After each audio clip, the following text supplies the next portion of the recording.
Belum terlalu lama, saya jadi operator ya dari tahun 90 lah. Oke, siang hari ini kita bicara tentang penerapan K3 Kren. Nah, ini sudah terlalu detail, misal. Memang bagi teman-teman yang pekerjaannya di luar alat berat, mungkin agak kebingungan mencari. Nah, akan kebingungan dengan topik bahasan kali ini. Tapi mohon maaf, memang inilah kebetulan saya sendiri dulunya saya juga seorang operator kren di beberapa perusahaan. Jadi saya menjadi operator kren, yang jelas saya operator alat berat mulai dari tahun 90-an sampai terakhir tahun 2000, ya sekarang ini saya kadang-kadang masih sebagai operator karena paling tidak untuk mengobati rasa kangen sebagai operator. Kalau dulunya pernah jadi operator, pasti ada saja rasa-rasa kangen itu. Perkenalkan, nama saya Agus Susiantara. Kalau alamat di Jalan Wiyung, Gemol 1D, nomor 32, Jajar Tunggal, Kecamatan Wiyung, Surabaya. Alhamdulillah saya tinggal di Surabaya sudah sekitar 8 tahunan. Kalau sebelumnya saya malang melintang di beberapa proyek dari Sumatera, Kalimantan, Sulawesi, Maluku sampai Papua. Bahkan saya mendapat kebetulan ketemu istri juga di perantauan, sehingga istri saya juga dari luar pulau, tapi saya ketemu istri di Papua. Kalau nomor telepon saya ini alhamdulillah bisa dihubungi setiap saat 0852 592 44121. Insya Allah siapapun yang japri akan saya jawab, tapi kalau untuk telepon mungkin ada waktu tertentu karena seiring dengan kesibukan saya yang kadang-kadang saya melakukan pelatihan. Ini saja bulan 11 saya melakukan pelatihan di beberapa tempat, baik pembinaan maupun pelatihan. Dan semua terkait dengan alat berat, mulai dari stake reclaimer untuk batu bara, kemudian untuk haul truck, kemudian vakum truck, terus baru selesai kemarin itu operator kren di sebuah daerah di Surabaya.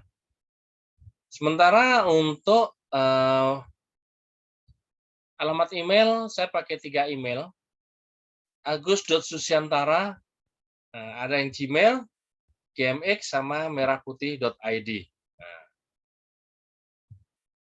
Silahkan kalau misalkan ada di antara Anda yang mau hubungi saya, bisa lewat WA, atau bisa juga lewat Telegram, atau lewat di grup Telegram Milea juga bisa, atau lewat email.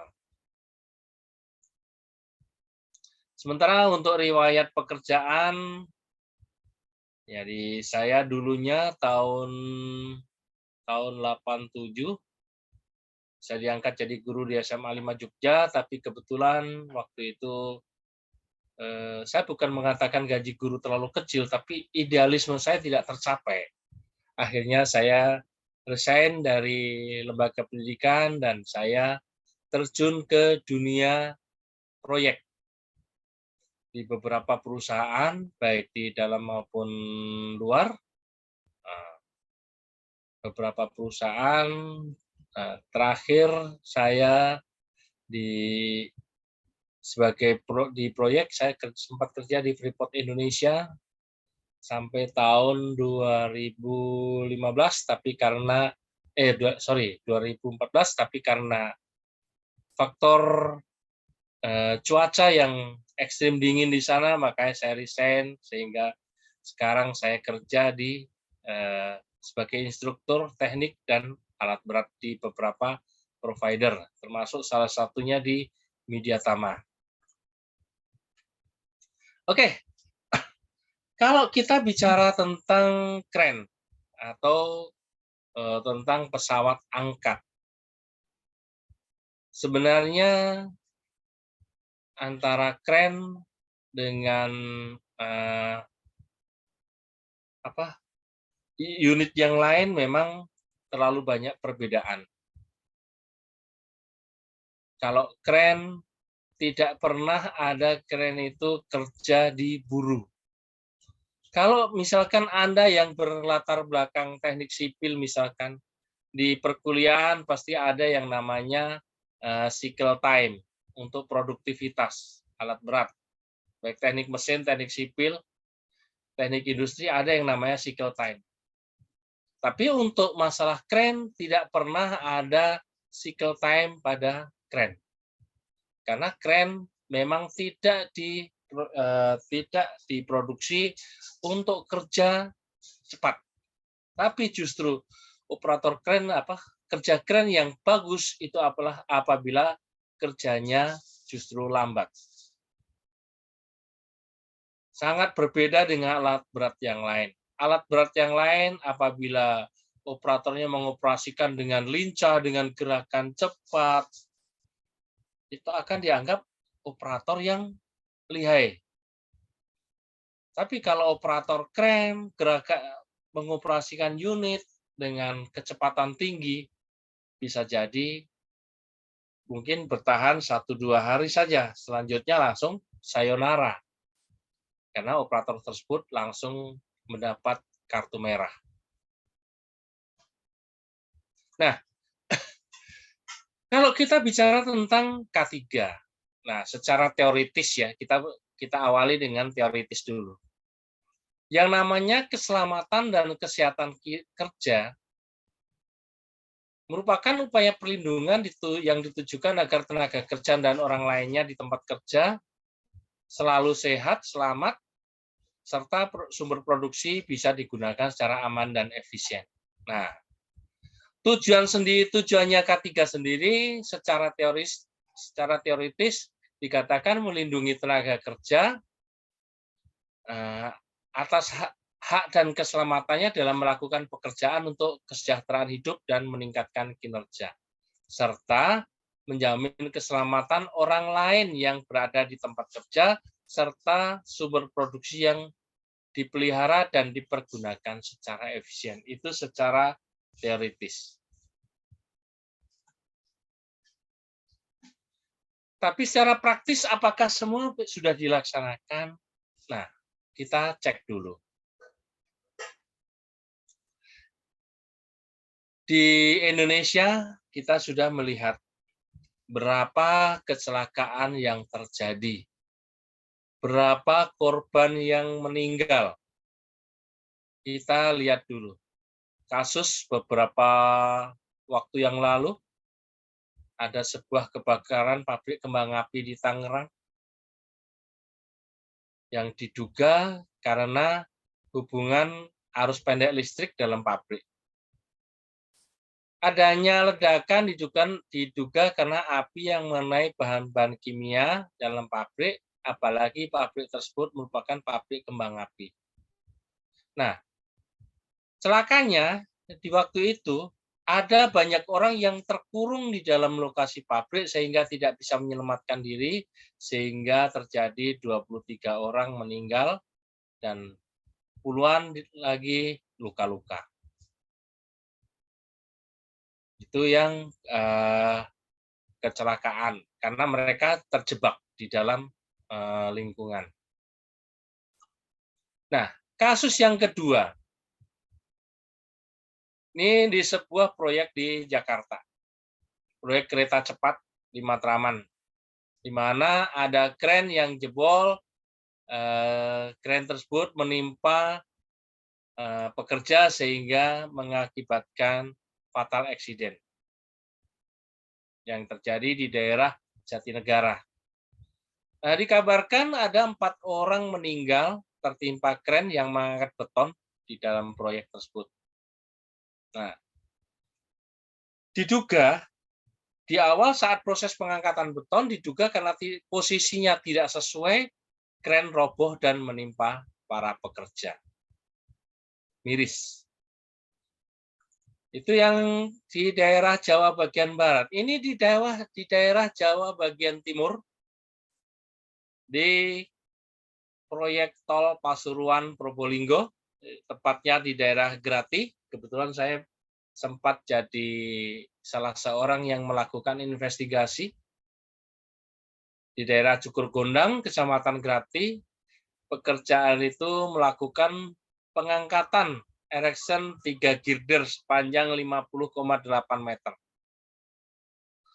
Saat girdernya atau jembatan tersebut sudah berada pada posisi bearing pad dan akan dilakukan pemasangan bracing untuk penguatan, tiba-tiba salah satu girder, yaitu girder yang keempat, goyang dan menyentuh girder lain, sehingga menyebabkan keruntuhan.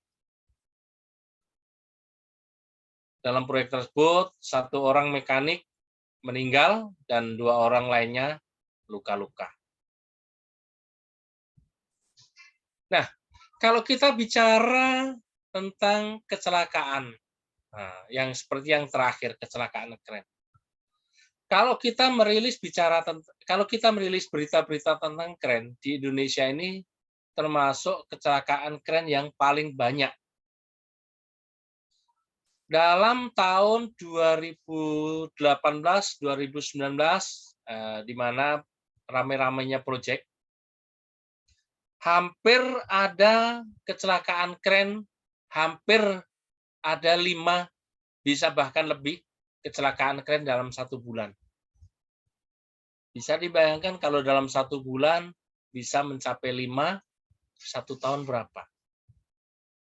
Kebetulan saya termasuk pembina Kren Operator Club Indonesia dan tergabung dalam organisasi namanya grup operator. Namanya operator memiliki grup. Saya tergabung di klub operator. Ada 2 operator kren di Kren Operator Indonesia dan Kren Operator Jawa Timur, di mana saya menjadi pembina para operator. Nah, kren sendiri merupakan alat angkat untuk berbagai jenis kegiatan. Bisa dipakai sebagai peralatan pokok atau penunjang, baik itu untuk pekerjaan konstruksi ataupun logistik. Sementara potensi bahaya dan risikonya termasuk sangat tinggi. Nah, berupa kegagalan kerja maupun kecelakaan kerja. Kita harus bedakan antara kegagalan kerja dan kecelakaan kerja, di mana kegagalan kerja adalah proses pekerjaan yang tidak selesai, sementara kalau kecelakaan kerja itu yang menyebabkan kerugian. Ada banyak sumber bahaya pada sebuah kren, misalkan dari transmisi tenaganya, dari penggeraknya, engine, sampai komponen superstructure, kapasitas, prosedur penggunaan, sampai rigger dan signalman. Semua termasuk merupakan sumber bahaya. Nah, K3 sendiri, kalau Anda nanti ikut di, saya harap ya Anda ikut, untuk siapa tahu di antara Anda yang ikut ke AK3 umum di Mediatama, mungkin akan sering ketemu saya, bahwa K3 selalu meliputi untuk pengidentifikasian bahaya, penilaian pengendalian risiko, perencanaan, pemilihan, mobilisasi, dan demop. Itu proses K3 untuk sebuah kren.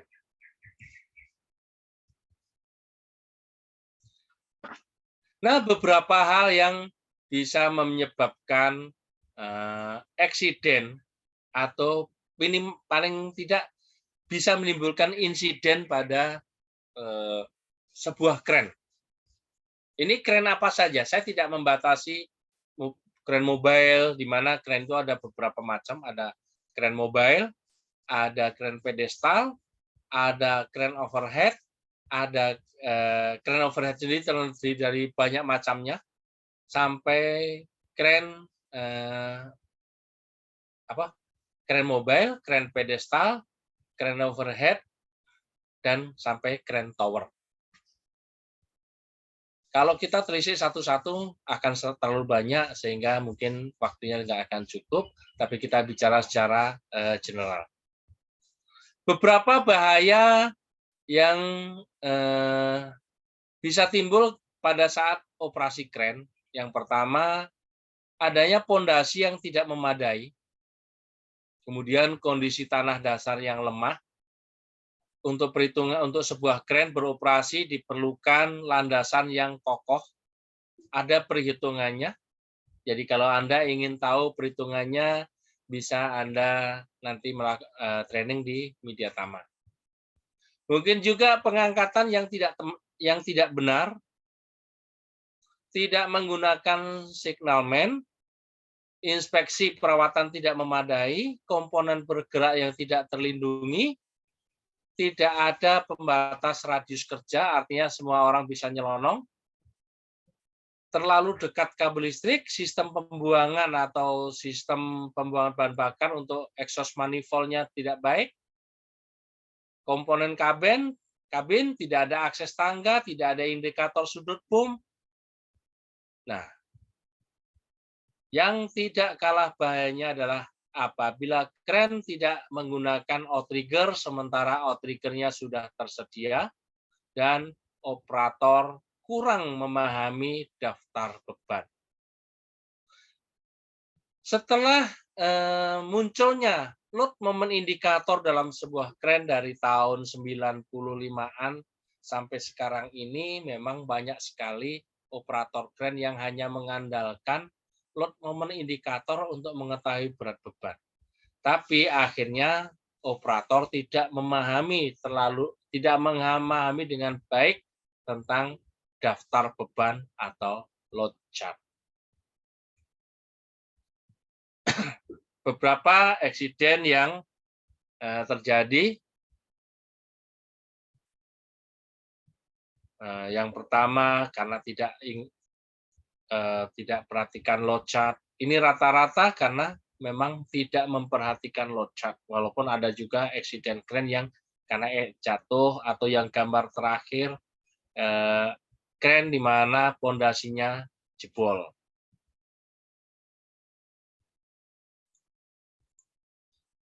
Nah, kalau kita bicara tentang kren, mungkin kita akan ingat ke rumus tuas golongan pertama, di mana di sini ada G kali A. Berat beban dikalikan lengan beban sama dengan gaya dikalikan lengan gaya. Ini kita bisa lihat kembali di materi-materi tentang tuas golongan pertama. Sementara untuk sistem operasi pun untuk kren banyak hal yang harus diperlukan. Sebuah kren tidak akan bisa beroperasi tanpa ada perencanaan. Harus melakukan pemilihan, penggunaan kren yang sesuai, penggunaan alat bantu yang sesuai, pemeliharaan, pemeriksaan, pengujian, bahkan pengujian menurut Peraturan Menteri Nomor 8 2020, setiap tahun harus dilakukan pengujian. Kemudian personel yang kompeten dan terlatih, baik untuk krennya, riggernya, signalman-nya, pengawasan memadai, cuaca dan kondisi di mana kren ada batas-batas kecepatan angin tertentu di mana kren tersebut sudah tidak boleh beroperasi. Sertifikasi dan dokumen yang valid, adanya sertifikasi kompetensi untuk operatornya, mencegah gerakan tanpa kendali, keselamatan orang lain, dokumentasi, dan terakhir adalah prosedur yang bisa diikuti oleh semua. Nah, di dalam sebuah dalam pengangkatan beban oleh sebuah kren, harus kita bedakan. Ada pengangkatan yang rutin, ada pengangkatan non-rutin. Di mana pengangkatan rutin itu dilakukan apabila pengangkatan itu hampir tiap saat dilakukan. Apakah seminggu sekali, setiap hari, tergantung di mana pekerjaannya. Nah, kalau pengangkatan rutin, mungkin kita semua hanya memerlukan sebuah SOP, tidak memerlukan hal-hal yang spesifik. Tapi akan menjadi berbeda apabila kita melakukan pengangkatan non-rutin, di mana pengangkatan non-rutin memerlukan rencana pengangkatan yang terperinci. Perencanaan meliputi personel dan peralatannya.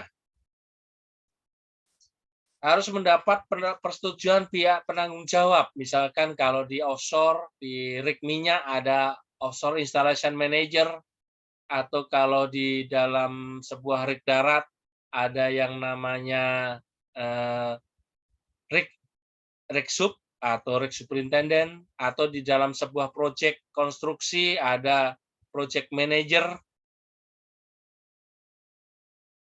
Untuk perencanaan harus mendapat persetujuan dari beliau. Kemudian lakukan koordinasi antar personel dan pengawasan melekat dari penanggung jawab. Yang namanya pengangkatan non-rutin harus mendapat pengawasan langsung dari penanggung jawabnya. Siapa yang menjadi penanggung jawab bisa saja seorang supervisor atau dari pihak safety officer. Nah, selain ada pengangkatan non-rutin, di mana pengangkatan non-rutin itu adalah pengangkatan yang tidak selalu dilakukan setiap hari, ada lagi pengangkatan yang merupakan pengangkatan kritis. Nah, di mana pengangkatan kritis ini apabila beban mendekati maksimal SWL kren antara 70 sampai 90 SWL. Kemudian pengangkatan dengan sistem tandem dengan menggunakan 2 kren atau lebih. Kemudian pengangkatan personil. Kemudian pengangkatan menggunakan kren yang non standar. Kita tahu tidak semua kren itu standar. Ada beberapa kren yang digunakan di lapangan itu justru tidak standar. Yang dimaksud tidak standar ada apabila unit kren yang digunakan sudah tidak sesuai dengan spesifikasi. Nah, beberapa bahaya khusus terkait dengan pengangkatan, terutama yang pertama apabila berada dalam sebuah bangunan pabrik, misalkan bangunan industri, atau di atas kapal yang terapung, misalkan kren mobile tapi ditempatkan di sebuah ponton sehingga menjadi floating, atau mungkin beroperasi di dekat kabel listrik. Ada batasan tertentu sebuah alat boleh beroperasi di dekat kabel listrik. Ada jaraknya, jarak yang diizinkan, yakni jaraknya adalah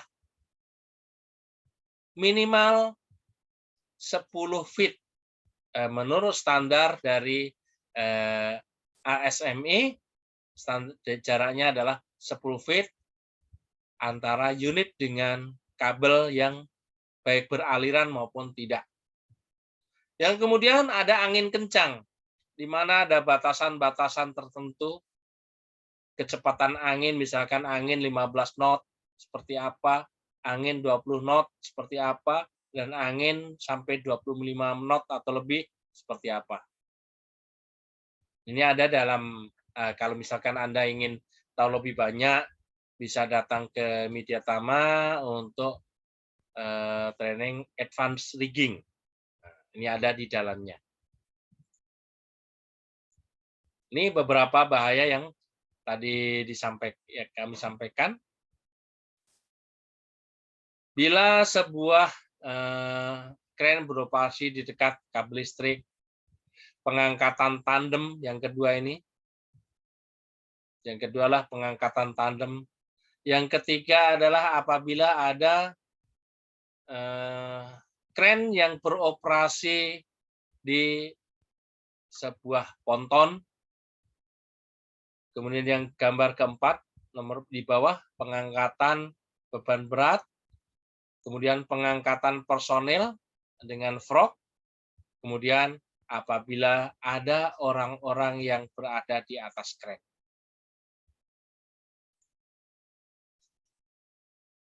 Nah, berapa penyebab utama kecelakaan kren menurut OSHA? Yang pertama, apabila boom atau kren tersentuh kabel bermuatan listrik. Ini untuk di Amerika kabarnya mencapai 45%. Kemudian seseorang yang berada di bawah hook pesawat angkat, kemudian kren terguling, beban terlepas atau jatuh, kemudian tertabrak beban, kegagalan pengikatan, kren terbalik karena tidak menggunakan outrigger.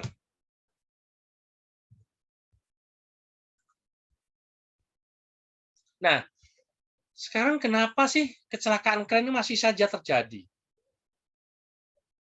Yang pertama karena adanya ketidakstabilan. Kren sering beroperasi di area-area yang kemiringan ekstrim.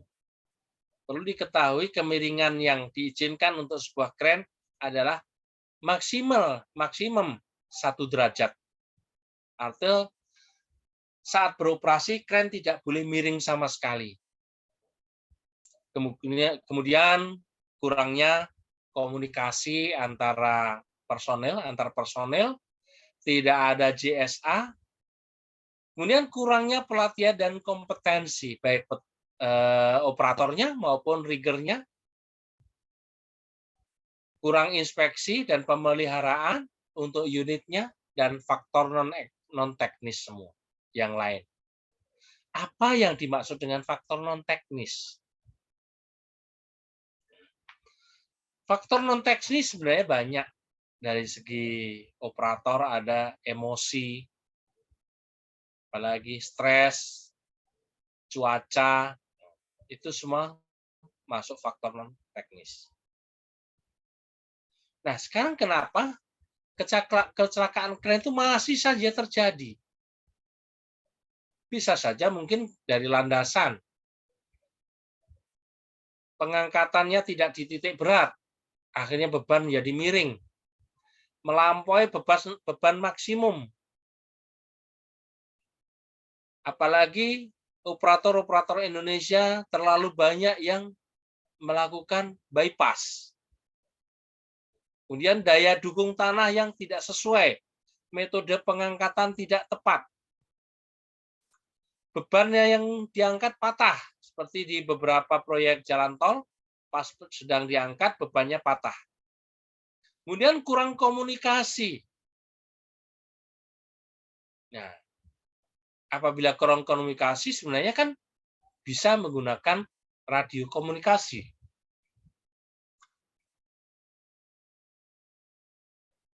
Tidak adanya JSA, kurang pelatihan, kurang inspeksi.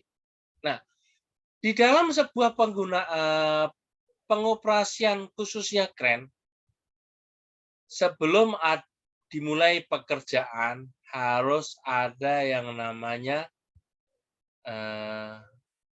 JSA yang dilampirkan pada work permit atau izin kerja. Ini teman-teman yang berkutat di bidang safety atau yang ada di departemen safety, mohon diperhatikan. Setiap kren beroperasi harus ada yang namanya job safety analysis dan work permit atau WO, di mana pekerjaannya setiap pekerjaan selalu diikuti dengan job safety analysis. Supaya bagaimana bisa melakukan pemeriksaan apakah lokasinya memang berbahaya atau tidak. Kalau memang berbahaya perlu dikendalikan. Kemudian sumber daya manusianya maksudnya terpenuhi secara memadai. Kemudian metode dan rencana pengangkatan, apakah sudah disiapkan atau belum? Apakah sudah di-review atau belum?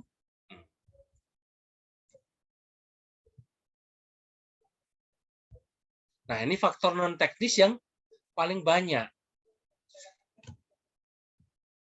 Kita tahu masyarakat kita ini terlalu mengedepankan perasaan. Akhirnya banyak faktor non-teknis yang menjadi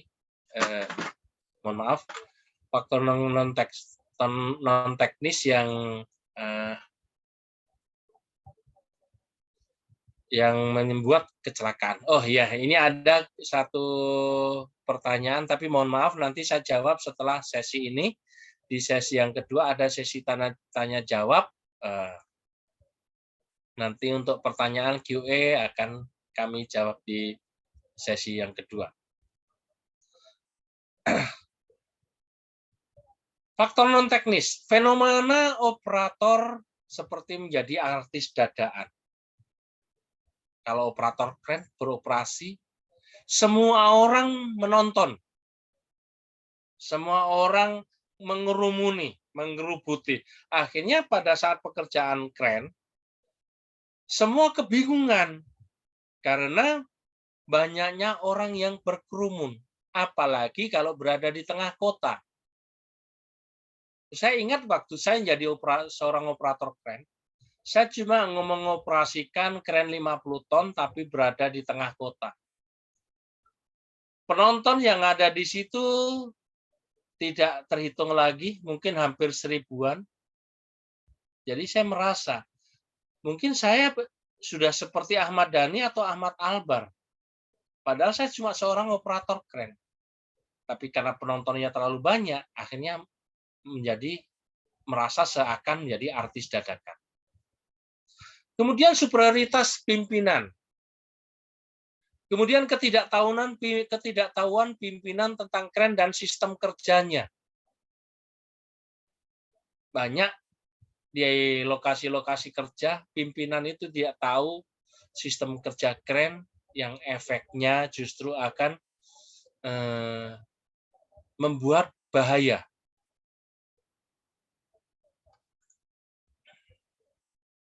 Nah, ini terutama untuk teman-teman safety. Untuk teman safety, apabila Anda bekerja di lapangan,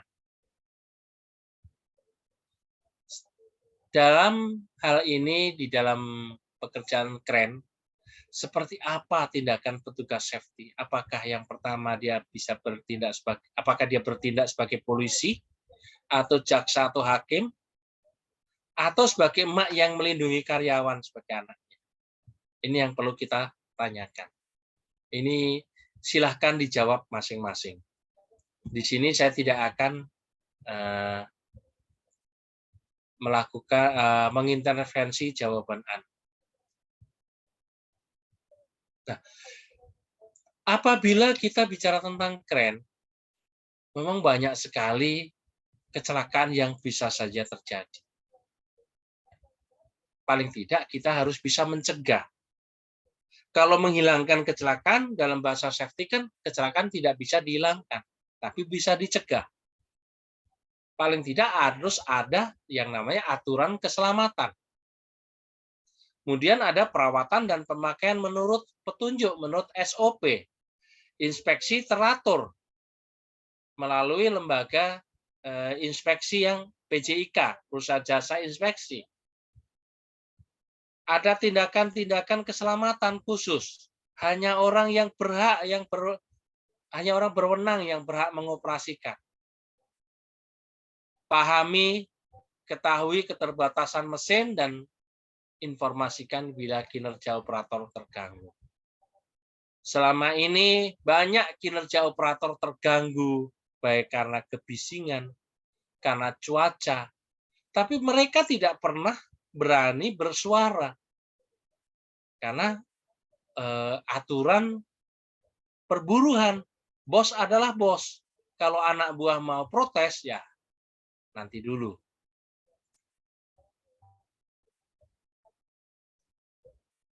Gunakan checklist untuk lakukan pemeriksaan sebisa mungkin di setiap awal shift seorang operator harus melakukan pemeriksaan. Dan apabila kita melakukan pemeriksaan menggunakan checklist, semua ternyata sukses. Saya pernah mencoba terhadap anak-anak saya buatkan checklist untuk sepeda motor apabila anak saya mau kemana, ngisi checklist dulu. Ternyata benar, aman, lebih aman daripada sebelumnya. Tidak akan terjadi di tengah jalan nelpon, ban bocor nggak bawa uang, tidak pernah terjadi kehabisan bahan bakar, tidak pernah terjadi misalkan kena tilang polisi karena tidak membawa surat-surat kendaraan. Yang penting semuanya di checklist itu bagus. Kemudian untuk pengoperasian selamat, yang namanya pekerjaan dengan kren. Yang pertama, lakukan pelatihan untuk pekerja yang selain kru yang bekerja di dekat kren, penunjukan signalman yang kompeten, hindari miskomunikasi, gunakan signal standar, gunakan radio komunikasi, siagakan alarm. Ini seperti ini, signal kren. Bisa Anda signal kren dalam sedunia, baik di Amerika maupun Amerika, semua sama. Baik dalam British Standard, ASME, American Standard, atau Japan International Standard, semuanya sama untuk signal kren. Dan hanya orang khusus yang boleh memberikan aba-aba kren. Yang kedua, gunakan pakaian-pakaian berwarna cerah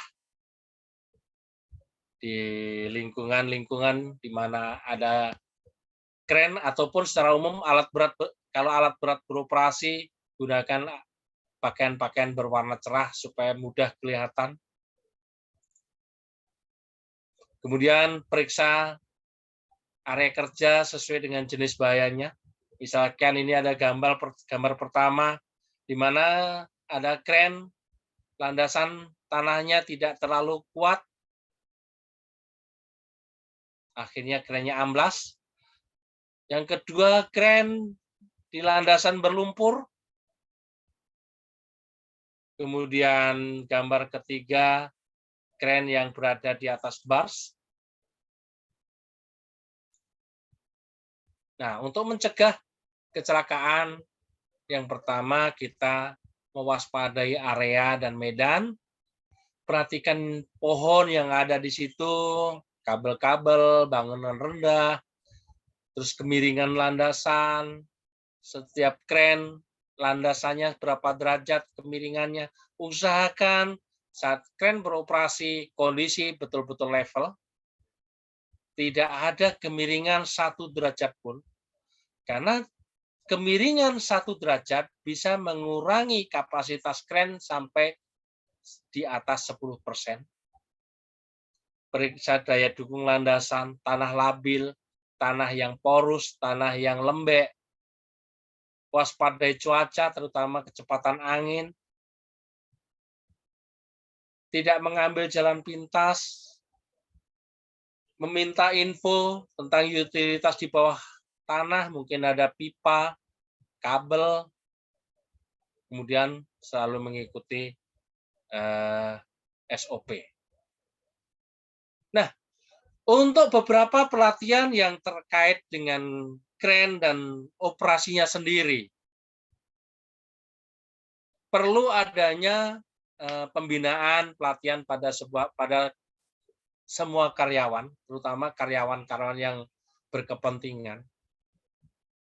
Mungkin ada pelatihan operator kren, pelatihan rigger, signalman, pelatihan lifting plan, pelatihan tentang crane inspection, kemudian pelatihan lathe, lifting equipment inspection and testing, kemudian pelatihan lifting management system. Ini semua diperlukan untuk pekerjaan yang menggunakan kren. Memang krennya cuma satu, tapi yang mengikuti bisa banyak sekali, bisa sekampung. Operatornya satu, riggernya berapa orang? Signalman. Nah, pelatihan-pelatihan itu tadi Anda kalau memang ingin Anda berminat mengetahui lebih banyak tentang sistem kren, ya walaupun kalau dibahas ini tidak akan bisa selesai 2 hari 2 malam, tidak akan selesai tentang kren. Tapi untuk lebih jelasnya, kalau misalkan Anda mengikuti pelatihan-pelatihan, nah di Media Tama pelatihan-pelatihan ini sudah ada dan kami siap membantu Anda. Makanya untuk pelatihan-pelatihan apapun pelatihan yang Anda perlukan bisa hubungi marketing kami di Media Tama. Itu saja yang bisa saya sampaikan, bahwa penggunaan kren ini ternyata sangat berbahaya. Penggunaan kren ini ternyata sangat krusial. Nah, di sini ada beberapa pertanyaan. Mohon maaf ini langsung saya jawab dulu. Kebetulan waktu saya masih ada sekitar 5 menit. Selamat siang, saya bertanya untuk EXA, jika EXA tersebut melakukan rolling, berapa jarak tempuh standar yang diperbolehkan? Jarak tempuh standar diperbolehkan untuk sebuah ekskavator. Anda bisa dilihat di standar ekskavator di PCA. PCA itu jaraknya adalah 1000 feet. Berapa 1000 feet berarti sekitar 300-an meter. Jadi kalau misalkan perjalanan lebih, maka setiap 300 meter harus berhenti terlebih dahulu. Kemudian ada lagi pertanyaan yang kedua, apakah ada batas usia maksimal untuk operator kren di sebuah perusahaan? Sampai saat ini belum ada aturan yang membatasi usia maksimal. Yang ada adalah usia minimal, yakni 19 tahun. Kemudian pembuatan SEO untuk operator kren sangat mudah, bisa nembak. Saya tidak setuju dengan pendapat Anda. Bagaimana kita bisa nembak ujian SEO? Karena SEO sekarang harus bisa, kalau misalkan SEO itu nembak, berarti dia tidak bisa dilihat di websitenya teman K3. Kemudian apa ada sanksi dari dinas terkait, Pak, terkait beberapa kecelakaan kerja yang berkaitan dengan operator kren? Nah, kalau sanksi dari dinas terkait kecelakaan, selama ini sanksi tergantung tingkat kesalahannya. Anda melakukan kesalahan apabila mengakibatkan hilangnya nyawa, mengakibatkan orang cacat tetap. Nah, kalau sanksinya, saya lupa pasalnya di KUHP, barang siapa karena kealpaannya mengakibatkan hilangnya nyawa orang lain, nyawa seseorang, dihukum dengan pidana kurungan selama-lamanya 5 tahun kurungan dan serendah-rendahnya 1 tahun. Demikian juga untuk orang yang sampai menderita cacat tetap.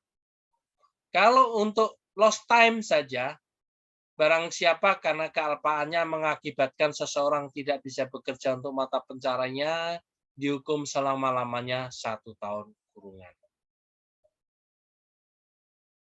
Nah, dari Herbert menanyakan untuk pemeriksaan rutin, item yang perlu diperiksa adalah hampir semua komponen.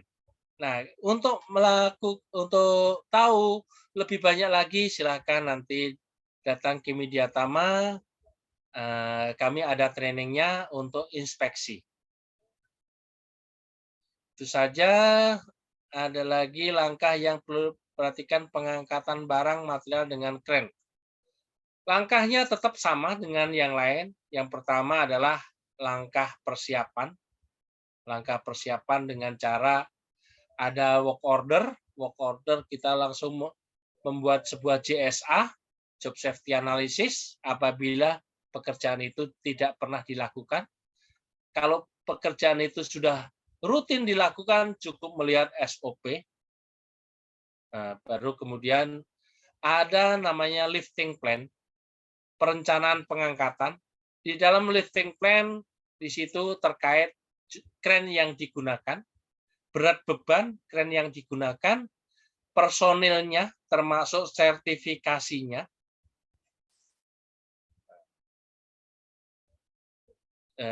termasuk nanti dari gambar sketsa, pola pengangkatannya juga ada. Terus semua lahan bisa digunakan untuk kren statis. Tentu saja, mohon maaf, tidak semua lahan bisa digunakan untuk landasan kren. Ada perhitungan-perhitungan tertentu, termasuk tingkat kepadatan tanah juga menentukan. Kita bisa melihat di kepadatan tanah. Dalam pelajaran rigging advance, di situ diajarkan tentang kepadatan tanah di mana kren boleh beroperasi. Termasuk untuk perhitungan lifting plan, itu bisa kita bahas apabila nanti Anda mengikuti training tentang rigging advance. Oke, Pak Arief, mungkin ini yang bisa kami sampaikan. Oke, ternyata Pak Arief masih ada kesibukan. Saya lanjutkan saja. Ada yang raise hand.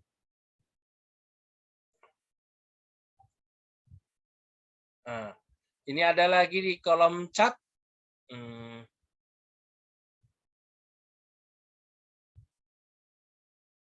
Ini menanyakan, mohon maaf, pemeriksaan rutin item yang selalu diperiksa. Sudah?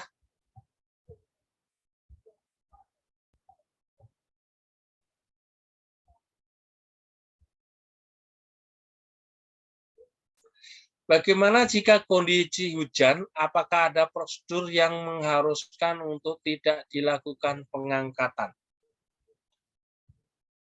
Nah, kita melihat sebuah pekerjaan, kita melihat SOP-nya, standar operating procedure-nya. Di dalam standar operating procedure ada yang namanya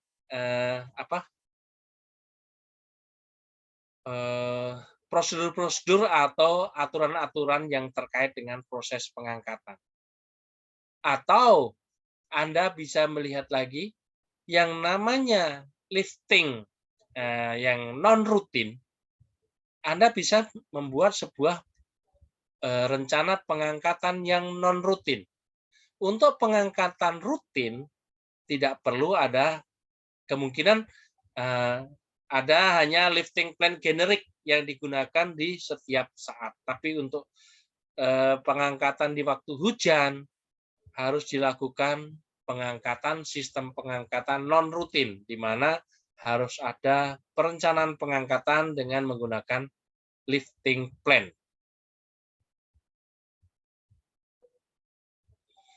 Kemudian apakah yang perlu diperhatikan ketika pengangkatan dengan main lift dan spreader bar? Saya tidak mengetahui dengan main lift itu maksudnya main lift peralatan yang main lift atau pengangkatan dengan kren mengangkat personil.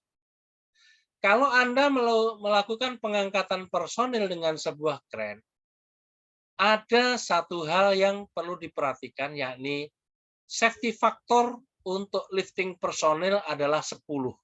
Maka kita harus melihat berapa untuk tali kawat baja, steel wire rope yang digunakan ukurannya berapa, breaking strength-nya atau titik putusnya berapa. Kalau sudah ketahuan breaking strength baru dibagi 10, di situ ketemu angka. Disitulah maksimal untuk pengangkatan personil. Karena untuk pengangkatan personil menggunakan safety factor 10. Kalau Anda ikut training basic rigging di Mediatama, pasti akan tahu, namanya tali kawat baja atau steel wire rope, ada batas untuk mencari safe working load. Yang pertama, apabila untuk tali diam atau standing rope, safety faktornya adalah 3 atau sepertiga dari breaking strength. Kemudian untuk running rope, untuk tali hoist ataupun untuk tali yang bergerak, safe working load-nya adalah 1/3 kali breaking strength. Untuk sling, untuk pengikatan beban, 1/5 dari breaking strength, sementara untuk personel rope, lifting personel, safety faktornya adalah 10. Maka kita lihat breaking strength-nya. Nah, untuk breaking strength, Anda bisa lihat di tabelnya. Silahkan nanti Anda cari sendiri di tabelnya, karena tabelnya sudah banyak beredar.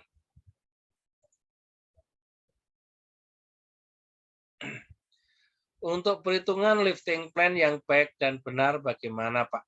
Nah, oke. Silahkan ada yang raise hand. Halo, Mas Arief? Oh, kebetulan Pak Ariefnya masih sibuk. Oke. Nah. Oke, baik. Waktunya ya. sudah lewat, Pak Arief masalahnya. Oke, sudah ya, Pak ya? Oke, sudah, Pak. Oke, baik. Baik, teman-teman semuanya nih sudah luar biasa ya tadi kita sudah paparkan langsung oleh Bapak Agus. Nah, teman-teman semuanya nih sudah banyak nih yang bertanya nih Pak Agus, luar biasa sudah ada 17 orang yang bertanya. Dan sebelum kita mulai teman-teman, ya, mari sama-sama saya mau memberi informasi juga buat teman-teman semuanya sebelum kita bertanya ya. Nah, seperti biasa kita mulai terlebih dahulu. Oke. Absensi nanti akan kita berikan ya teman-teman semuanya. Oke. Nah, ini tadi sudah diinformasikan bahwa ya, buat teman-teman semua yang sudah install aplikasi Mika Super FK3, silakan untuk bisa mengupgrade-nya ya menjadi platinum. Jadi buat teman-teman semua yang belum menginstal dan juga sudah menginstal, pastikan sudah platinum ya. Kalau misalkan masih silver, nah nanti teman-teman silahkan bisa upgrade ya. Tahunnya silver atau platinum dari mana? Dari sini teman-teman. Ini ada tulisannya platinum. Nah, kalau misalkan diklik fotonya akan muncul seperti ini teman-teman ya. Ada kartunya dan juga keluar tulisan platinumnya. Kalau masih silver, sini teman-teman ada tulisannya silver. Nah, dan kalau diklik akan muncul seperti ini untuk upgrade ya, untuk upgrade ke kartu platinum. Tinggal dipilih aja, ada pilihan beberapa bulan.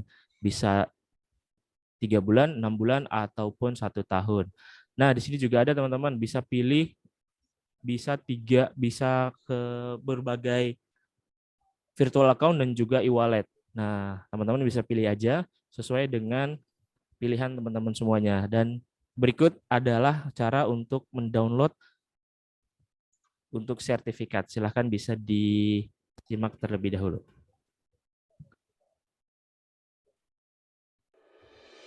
Tutorial download e-sertifikat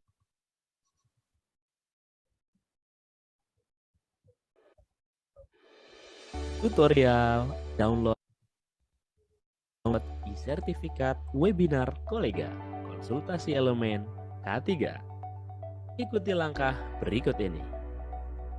Anda bisa mendownload melalui aplikasi Mika Super App K3. Caranya, klik akun, kemudian klik pelatihan saya. Lalu, pilih e-sertifikat Anda, kemudian klik sertifikat. Lalu Anda juga bisa mendownload melalui website light.mediatama.go.id. Caranya,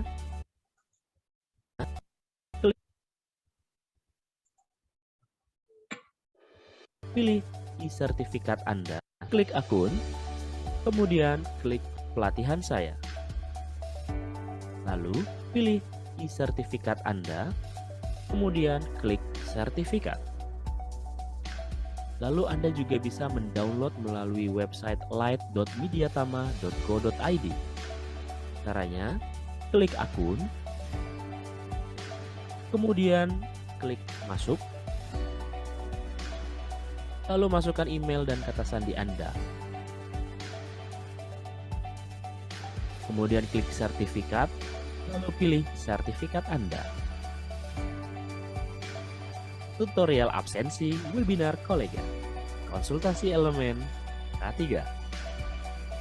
Klik link absensi yang diberikan di kolom chat Zoom, kemudian isi seluruh kolom dengan lengkap. Lalu klik kirim.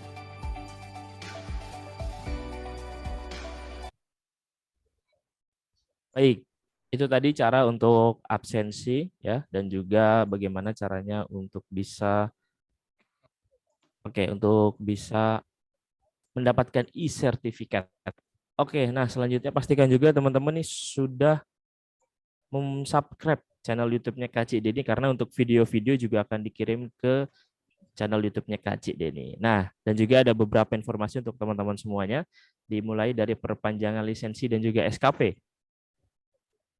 Nah, untuk perpanjangan lisensi dan SKP, teman-teman bisa juga untuk nanti di promo awal tahun juga ada nih untuk ahli K3 umum di sekitar 1,499 jutaan saja, dan juga untuk lisensi perpanjangan ya untuk damkar dan juga supervisor perancah teknisi K3 listrik sampai dengan SIO alat berat juga ada di promo, masih di 999 untuk promo awal tahun nanti.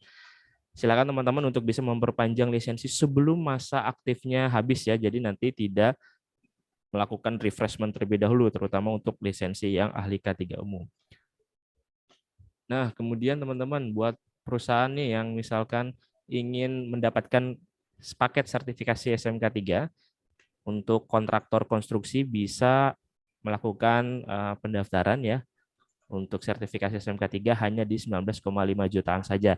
Dan buat teman-teman semuanya, untuk yang pabrik atau manufaktur, itu bisa untuk mendapatkan sertifikasi SMK 3 hanya di 24,5 jutaan saja.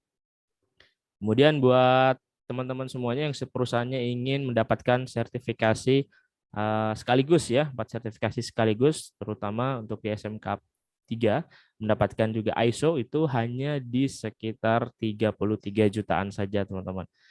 Dan buat teman-teman semuanya yang ingin mengikuti pelatihan ya untuk sertifikasi ahli K3 umum, itu kita akan hadir lagi di bulan Januari, karena untuk di Desember ini sudah selesai teman-teman dan juga sudah full.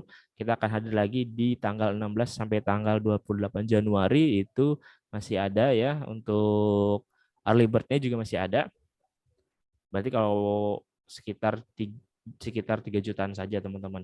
Dan kalau misalkan tadi untuk yang sertifikasi ahli K3 umum untuk minimal D3, kalau untuk yang BNSP ini minimal SMK atau SMA. Teman-teman juga bisa daftar di tanggal 26 sampai tanggal 31 Januari. Ya, masih ada harga early bird juga di 2,5 jutaan.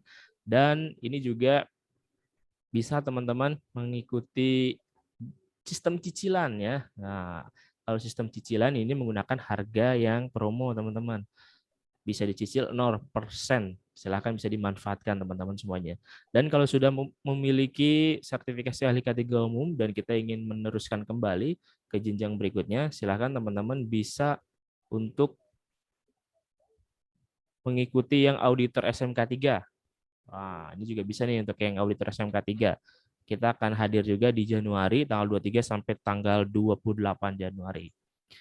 Oke, nah untuk selanjutnya buat teman-teman yang yang berkecimpung di teknisi K3 listrik, nah juga bisa nih untuk bisa ikutan ada di Desember ini di tanggal 9 sampai tanggal 17 Desember bisa teman-teman ikuti untuk kelas terakhir untuk teknisi K3 listrik, dan ini minimal untuk teman-teman bisa mengikuti ya di akhir tahun ini. Dan untuk ahli K3 listrik juga ada nih, tapi kita tatap muka. Untuk yang ahli K3 listrik bisa diikuti di bulan Januari nanti ya.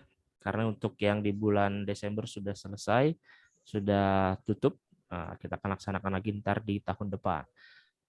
Dan juga buat teman-teman yang berkecimpung juga di bidang konstruksi, ahli muda K3 konstruksi juga kita selenggarakan di Januari, dan masih ada harga early bird-nya di 3950 aja teman-teman. Dan buat teman-teman yang bergerak di bidang perancah, nah kalau misalkan kita mengawasi, nah ini bisa mengikuti di supervisor perancah, masih ada di Desember ini tanggal 12 sampai tanggal 17. Kalau misalkan kita adalah yang memasang perancahnya, bisa mengikuti teknisi K3 perancah. Dan sini sudah kita adakan juga di tanggal 7 sampai 12 Desember ini. Dan buat teman-teman yang di perusahaannya sebagai petugas kebakaran, nah kita juga akan adakan juga di Desember ini tanggal 14 sampai tanggal 17 Desember. Dan untuk yang P3K juga masih ada di akhir Desember ini tanggal 12 sampai tanggal 15 Desember. Dan buat teman-teman semuanya yang bekerja di bidang ketinggian juga ada.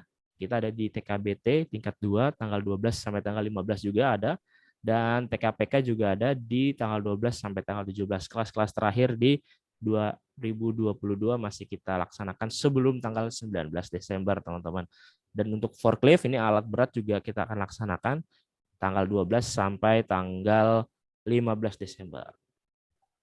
Nah, buat teman-teman semuanya yang mengikuti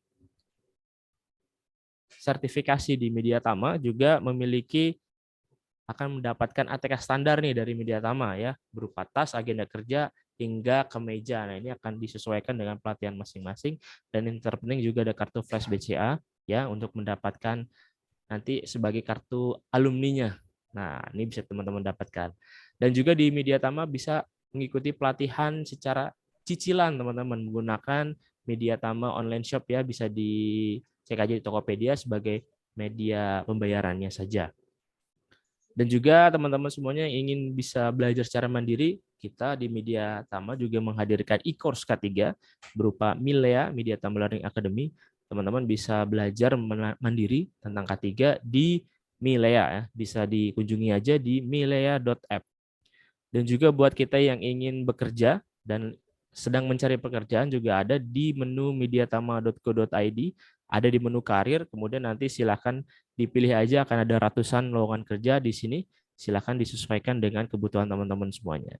Dan menarik lagi adalah bisa membuat CV online nih teman-teman di aplikasi Mika.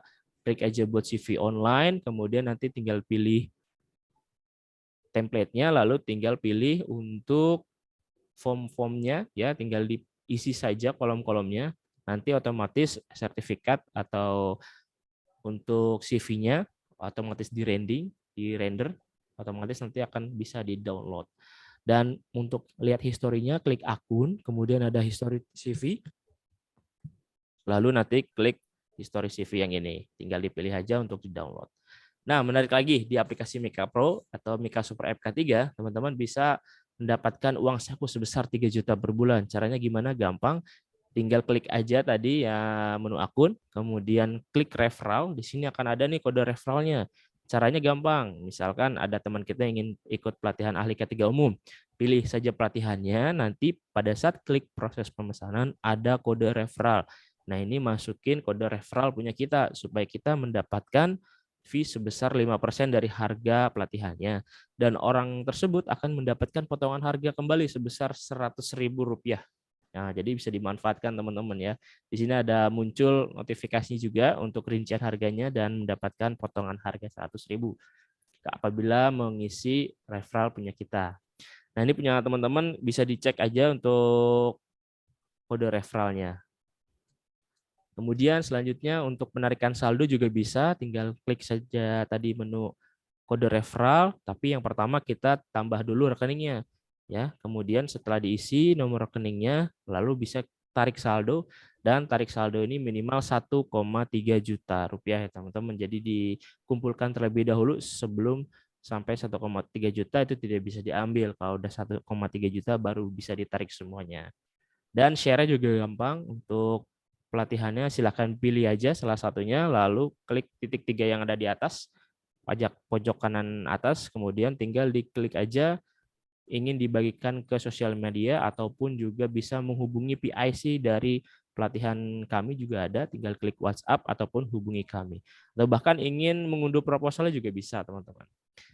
Nah, kalau misalkan ingin informasi lebih lanjut mengenai pelatihan, teman-teman bisa hubungi nomor yang tertera di depan dan juga pastikan sudah subscribe dan juga memfollow akun sosial media kami ya.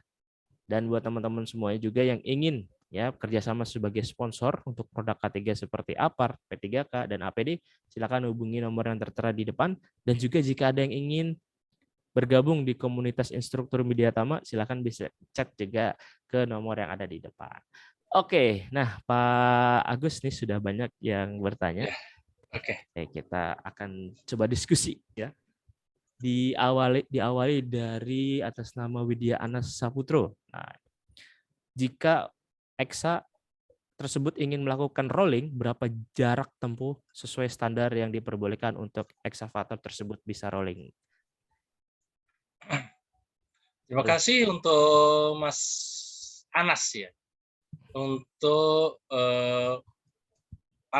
paling jauh kalau dalam standar sih sebenarnya tidak ada, tapi kebanyakan pabrikan itu menyarankan maksimum setiap 1000 feet harus ada istirahat. Kalau 1000 feet berarti sekitar 300-an meter. Ya, sekitar 300 meter, Mas Arif. Oke, sekitar segituan ya, Pak ya? Ya, 1000 feet. 1000 feet. Untuk jadi setiap 1000 feet harus ada istirahat. Oke, baik. Nah, kemudian lanjut lagi nih Pak, pertanyaan. Wah, ini lumayan banyak nih dari Pak Christian Aditama. Oke. Ya. Yang pertama, apakah ada batas usia maksimal untuk operator kren di sebuah perusahaan, Pak? Oh ini. Pak Christian. Untuk Pak Christian, batas maksimal untuk di Indonesia sendiri sampai sekarang belum ada batas maksimal. Yang ada adalah batas minimal. Yang di Indonesia sekarang ini batas minimal. Batas minimalnya adalah untuk operator kren kelas 3 di bawah 25 ton itu adalah 19 tahun. Ditambah pengalaman 1 tahun berarti 20 tahun. Oke. Batas maksimal. Batas minimal maksudnya. Batas minimal ya Pak ya berarti. Ya. Nah, kalau untuk pembuatan SIO nih Pak untuk operator kren kan sangat mudah. Bisa nembak katanya. Perlukah tiap perusahaan melakukan pengujian terhadap operator tersebut? Saya masih kurang yakin kalau operator kan bisa nembak karena sekarang kan semua bisa dicek di teman K3. Oke. Ya, di teman kn3.id. Jadi yang tersertifikasi itu yang benar-benar udah terdaftar ya Pak ya? Betul. Bila Anda melihat ada operator, apakah ini benar-benar punya SIO, punya benar atau nembak, cek aja di websitenya teman k3.id, di situ di data personil akan ketahuan dengan cuma menuliskan nama dan tanggal lahirnya. Oke. Nah, ini ada lagi pertanyaan nih Pak, masih di Pak Christian juga. Kalau misalkan ada kecelakaan kren, itu apakah operatornya itu dapat sanksi nih Pak? Nah, untuk sanksi, kalau dari perusahaan, saya tidak bisa bicara apa-apa. Tapi secara hukum di pemerintah, mohon maaf ini pahitnya yang saya katakan, yang saya sampaikan ini pahitnya. Beberapa waktu yang lalu di Indonesia bagian barat sana, ujung Indonesia ada kecelakaan kren mengakibatkan 2 orang mengalami fatal accident, mengalami kematian. Nah, beliau dijatuhi pidana penjara sesuai KUHP pasal apa, saya lupa apakah pasal 339 kan, ayat 1, bila mengakibatkan orang meninggal, hukuman selama-lamanya 5 tahun, sekurang-kurangnya 1 tahun penjara kurungan. Itu saja yang bisa saya sampaikan. Oke, baik. Kita Ternyata lanjut. berat juga. Berat juga ternyata kalau misalkan ada kecelakaan ya, Pak ya. Iya. Nah, kemudian dari Pak Herbert Purba, mengenai pemeriksaan rutin nih Pak, apa saja yang perlu diperiksa? Nah, kalau pemeriksaan rutin itu sebenarnya lihat saja yang ada di daftar pengecekan atau P2H. Ya. Untuk daftar pengecekan atau P2H kita bisa lihat hampir semua komponen yang ada itu masuk di dalam daftar pengecekan. Mulai dari engine, hidrolik, sistem transmisi, superstructure, undercarriage, dan lain-lainnya kita bisa melihatnya. Itu saja di buku di daftar pengecekan. Setiap perusahaan pasti memiliki daftar pengecekan. Apabila tidak ada daftar pengecekan, teman-teman bisa download aja gratis. Oke, baik. Kemudian dari Pak Ridwan Nugraha, langkah apa saja yang perlu diperhatikan nih Pak dalam pengangkatan barang atau material dengan kren? Nah, ini mohon maaf, ini sebenarnya kalau misalkan mau pengangkatan, Anda training dulu ke media tama. Karena langkah-langkah yang harus dilakukan ini terlalu banyak. Karena ini termasuk ada di materi kami tentang rigging. Nah, langkahnya banyak sekali. Ya, secara umum sih sama. Persiapan ada lifting plan, ada pembuatan lifting plan di media tama. Kita membuka ada kelas untuk rigging advance, pembuatan lifting plan, kemudian tentang operatornya juga ada, tentang riggernya secara umum juga ada. Kalau memang Anda berminat, kami di media tama siap melakukan, siap memberikan materinya. Akan langsung disampaikan oleh Pak Agus ya Pak ya. Iya. Lanjut lagi Pak di pertanyaan dari Pak Rahmat Surya. Nah, semua lahan bisa digunakan untuk kren statis apa tidak nih Pak? Mohon maaf, untuk kren ini tidak bisa di semua lahan karena kren hanya kalau secara teknis itu dengan kepadatan tertentu. Sebuah kren hanya menurut ini International Crane and Transport itu sebuah kren hanya boleh beroperasi di atas landasan apabila landasan tersebut yang pertama apabila landasannya tanah dia harus dipadatkan sesuai dengan kaidahnya adalah kaidah kepadatan tanah yakni dengan CBR, California Bearing Ratio-nya, itu teman-teman teknik sipil yang paham, kepadatan sekitar 90% atau 250 Newton, bisa tanyakan ke teman-teman teknik sipil. Terus kalau untuk yang landasan non-tanah, itu punya, yang penting memiliki ketahanan, mampu menahan berat 2 kali dari berat kren tersebut. Oke. Ada lagi, Pak? Oke, baik. Nah, selanjutnya nih Pak, dari Pak Freddy, bagaimana cara mengetahui adanya penurunan beban pada saat inspeksi kren dan berapa toleransi dari penurunan beban tersebut? Kalau kita ditanya tentang toleransi, zero tolerance, tanpa toleransi. Nah, untuk mengetahui ada penurunan beban, tentu saja harus dilakukan oleh seorang inspektor yang bersertifikat dan dengan prosedur khusus pelaksanaan sertifikasi, pelaksanaan inspeksinya harus dengan menggunakan peralatan-peralatan yang tepat seperti misalkan untuk ngecek apakah benarnya melorot atau tidak, itu harus dicek dengan teodolit. Karena inspektor juga harus benar-benar inspektor yang qualified. Nah, kalau ingin melihat bagaimana cara inspeksinya, nah ini Anda bisa menghubungi perusahaan jasa inspeksi keselamatan atau PJIK. Sementara kalau Mediatama banyakkan kita untuk pelatihan dan sertifikasi, maka kalau untuk PJIK mungkin ada teman-teman di PJIK lain yang bisa bekerja sama. Untuk toleransinya yang jelas kami untuk kren itu zero tolerance, tidak ada toleransi untuk melorotnya beban. Oke, baik. Terima kasih Pak Agus. Lanjut lagi nih Pak. Nah, teman-teman sebelum kita lanjut, kalau misalkan ada yang ingin bertanya langsung, silahkan bisa klik raise hand. Ya, oh sudah ada nih yang klik raise hand ya. Jadi kita akan beri kesempatan untuk bisa bertanya langsung. Oke, kita izinkan terlebih dahulu untuk Pak Idam Ilham Palavi. Ya, silahkan Pak Idam untuk bisa di unmute terlebih dahulu.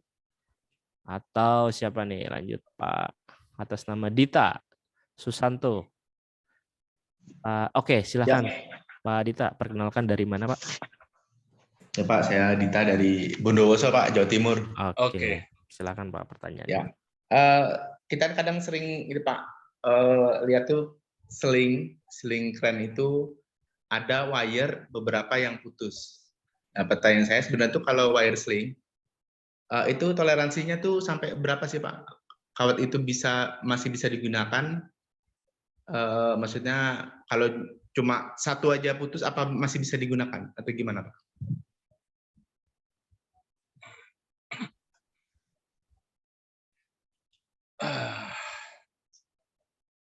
Bisa lanjut Mas Arif, Pak Arif? Kebetulan Pak Arif ini suaranya di mute ini. Oke, baik. Silakan Pak Agus untuk dilanjut. Nah, untuk standar wire rope itu ada kita melihat dari ASME, American Society Mechanical Engineering, itu ada standar sebuah wire rope tidak boleh lagi digunakan, ada beberapa. Yang pertama apabila ada 3 kawat putus dalam satu strand, dalam satu lilitan atau satu lay. Yang kedua ada 6 kawat putus di beberapa lilitan secara acak dalam satu lace. Nah, tentu saja ini tadi kalau kita bicara tentang teknis, kita harus melihat standarnya dulu. Kalau kita menggunakan standar yang kita acu dari standar mana? Banyak kan orang Indonesia menggunakan standar American Society Mechanical Engineering (ASME). Nah, sementara Indonesia sendiri ada di SNI 0076 tahun 2008, bisa Anda cek di situ.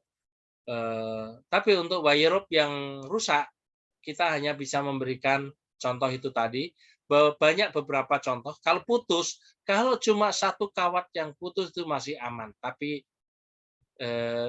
posisinya di mana? Karena ada posisi membawa posisi juga menentukan apakah wire rope tersebut masih boleh digunakan atau tidak. Yang jelas untuk wire rope itu pertama adalah apabila terdapat 3 kawat putus dalam satu strand pada satu lilitan, tidak boleh lagi digunakan, harus replacement. Yang kedua, terdapat 6 kawat putus di beberapa strand secara acak dalam satu lilitan. Itu juga nggak boleh lagi digunakan. Nah, untuk mengetahui standar-standar tersebut, ada di Mediatama ada pelatihan tentang basic rigging, dan ini mandatori kementerian untuk ada sertifikasi dari Kementerian Tenaga Kerja untuk mendapatkan kartu lisensi rigger.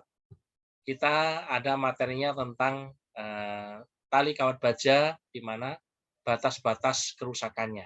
Tapi kalau Anda mau lihat yang lebih jelas, lihat di ASME atau di SNI 0076 tahun 2008.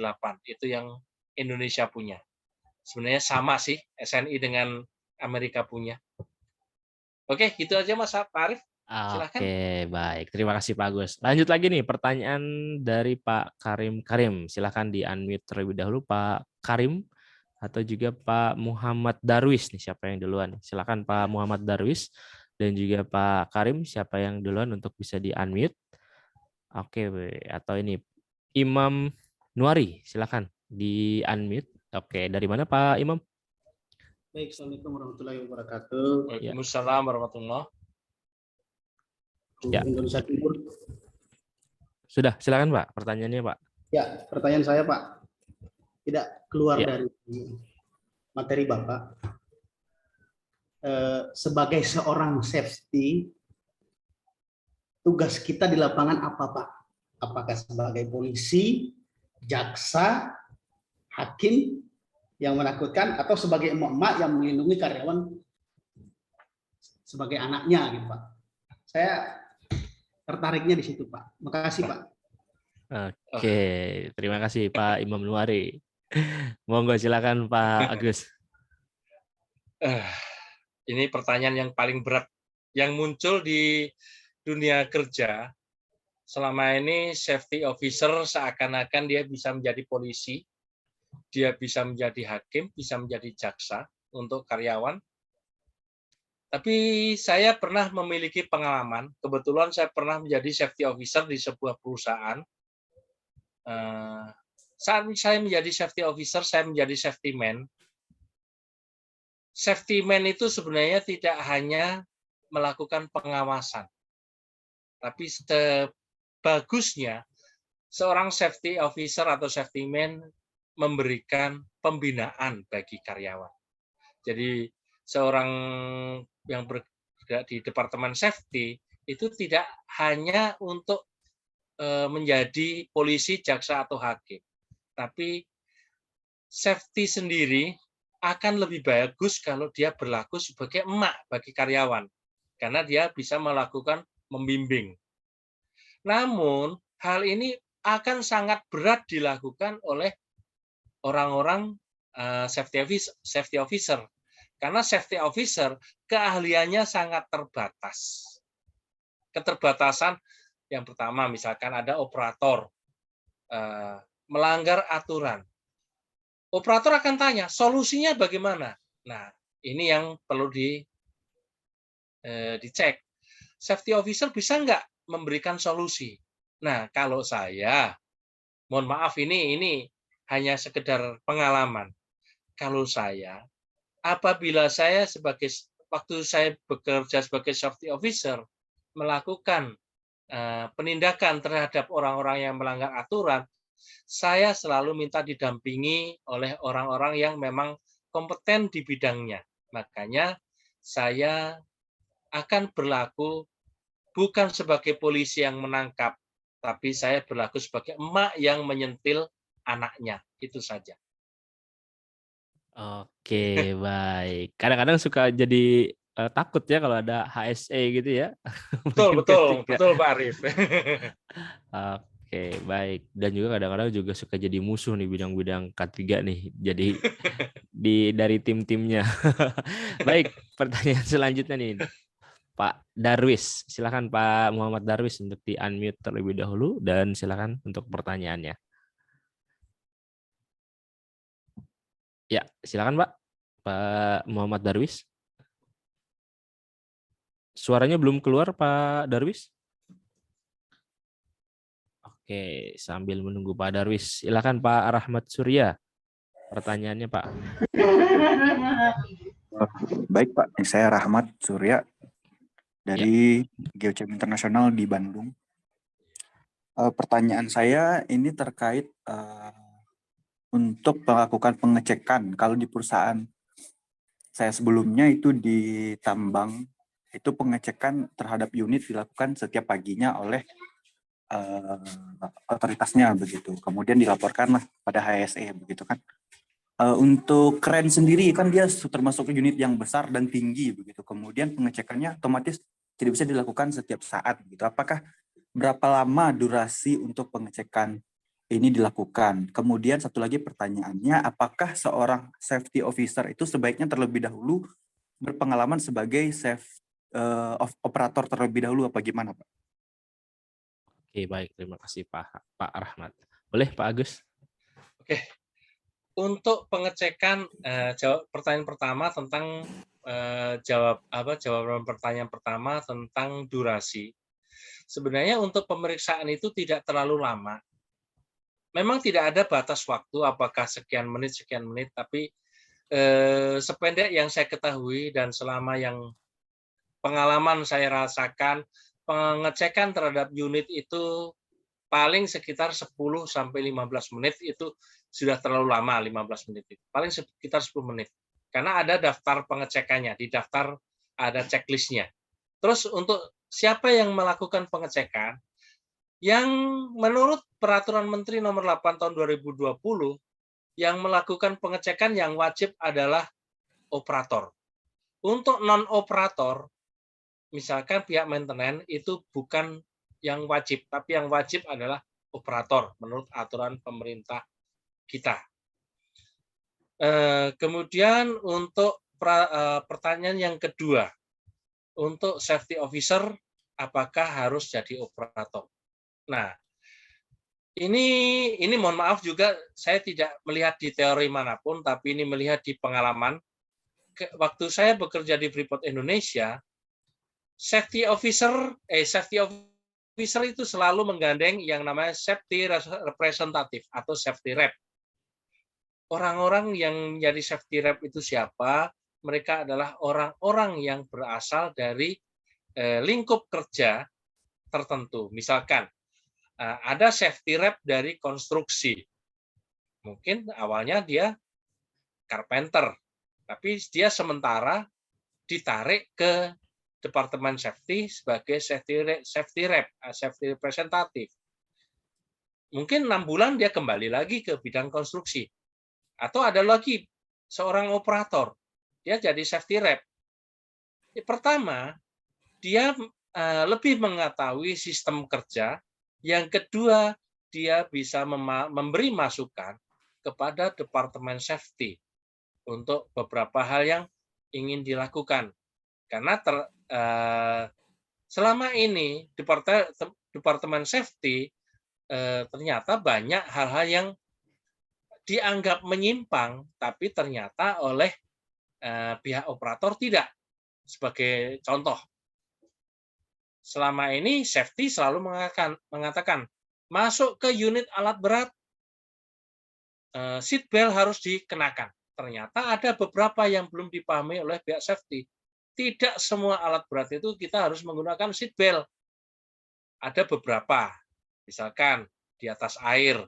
Misalkan yang kedua, tidak menggunakan kanopi atau dengan kekuatan engine di bawah 18 horsepower dan lain-lain.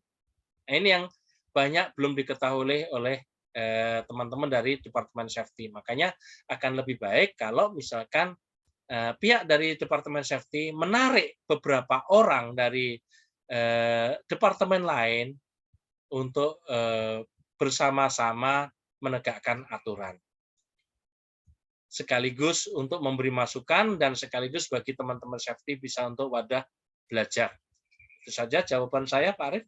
Oke, baik. Terima kasih Pak Agus. Kita lanjut lagi, Pak Muhammad Darwis. Silakan bisa di-unmute terlebih dahulu atau Pak Timothy Erik. Halo, Pak Darwis nih. Oke, Pak Darwis terlebih dahulu. Ya, suaranya masuk, Pak? Ya, sudah masuk Pak Darwis. Silakan, Pak. Dari mana, Pak? Oke, baik.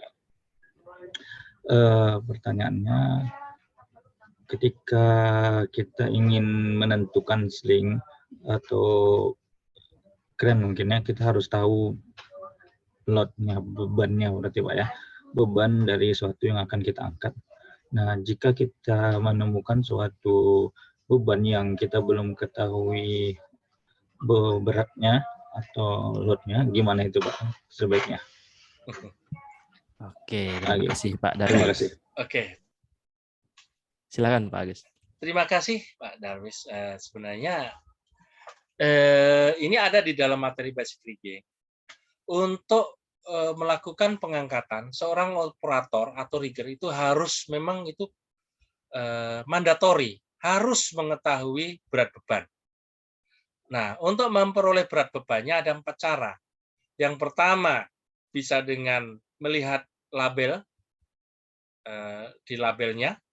Yang kedua, bisa bertanya pada owner atau pemilik beban. Yang ketiga, bisa melihat pada surat pengiriman barang. Atau yang keempat, ini yang harus dilakukan, yakni apabila label tidak ada, surat pengiriman barang tidak ada, dan ownernya tidak mengetahuinya, maka operator dan atau rigger yang kompeten melakukan perhitungan berat beban. Jadi seorang operator diharamkan mengangkat beban tanpa mengetahui estimasi berat barangnya. Jadi harus melakukan estimasi berat beban, dengan cara menghitung. Itu yang bisa saya jawab, hanya itu saja karena ini sudah pasti seperti itu. Harus. Oke, baik Pak Agus. Lanjut lagi, Pak Timothy Erik Mamahit. Iya, Silakan, selamat Pak siang Pak. Saya Pak Timothy Erik dari Depok. Pak, saya ingin tanya, kalau misalnya suatu crane atau excavator itu mengangkat beban melebihi yang dia daripada yang ditentukan, apakah ada efeknya Pak? Itu yang pertama. Yang kedua, seorang operator ketika dia tahu izinnya itu atau sudah expired, apakah dia tetap bisa menjalankan sebagai operator? Apa tunggu sampai izinnya keluar kembali Pak? Itu aja Pak. Ya, terima kasih Pak Timothy Erik. Ya, boleh. Silakan Pak Agus. Pertanyaan yang kedua dulu saya jawab. Apabila seorang operator izinnya sudah habis, secara de facto beliau masih bisa mengoperasikan. Tapi kalau kita berdasarkan secara aturan de jure, ya gimana Pak Arief kalau surat izin sudah habis? Perpanjang boleh Pak, berarti nggak bisa dipakai lagi. Ya, itu saja. Seperti sebenarnya sertifikasi atau lisensi K3 itu sama dengan SIM ya. Kalau misalkan Anda SIM misalkan sudah habis masanya, berarti tidak boleh lagi Anda mengoperasikan unit. Itu pertanyaan kedua. Kemudian yang pertama tadi, aduh saya lupa tadi. Yang melebihi beban. Oh, kalau melebihi beban jelas ada kerusakan. Untuk unit pesawat angkat jenis apapun juga kalau melebihi kapasitas itu ada 2 kemungkinan. Di load chart itu ada garis, di mana di atas garis itu ada apabila terlalu ada kemungkinan kerusakan konstruksi, artinya di unit itu ada timbul kerusakan, apakah keretakan pada bom, atau wire-nya putus, itu termasuk keretakan konstruksi. Dan yang kedua adalah stabilitas. Kalau sudah melebihi batas beban, itu pasti ada kerusakan stabilitas. Walaupun kalau SWL itu bukan berarti dia sudah rusak. Karena SWL adalah batas aman maksimal yang boleh digunakan oleh seorang operator. Sementara untuk di atasnya, di antara SWL dengan tipping load, itu ada yang namanya safety margin, itu hanya boleh digunakan oleh inspektor dan pegawai pengawas ketenagakerjaan pada saat pengujian. Karena pada saat pengujian, sebuah beban akan diuji dengan beban statis sebesar 125% dari SWL. Itu menurut Peraturan Menteri Tenaga Kerja Nomor 8 Tahun 2020 yang terbaru. Mungkin itu saja jawaban saya. Baik, terima kasih Pak Agus. Kita lanjut lagi nih, Pak Sakimin Abimanyu. Silakan Pak untuk di-unmute terlebih dahulu dan pertanyaannya silakan bisa disampaikan. Oke. Halo Pak Sakimin Abimanyu. Oke.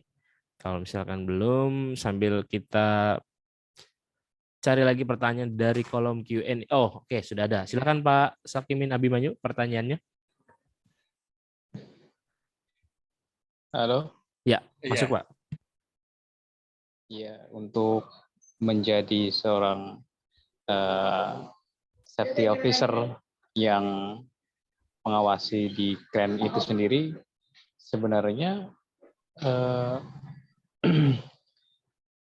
apa memang benar-benar yang sudah mempunyai kompetensi di bidang ini atau sudah praktek, atau memang ya sekedar baru mengikuti pelatihan-pelatihan saja begitu Pak? Itu saja Oke. begitu.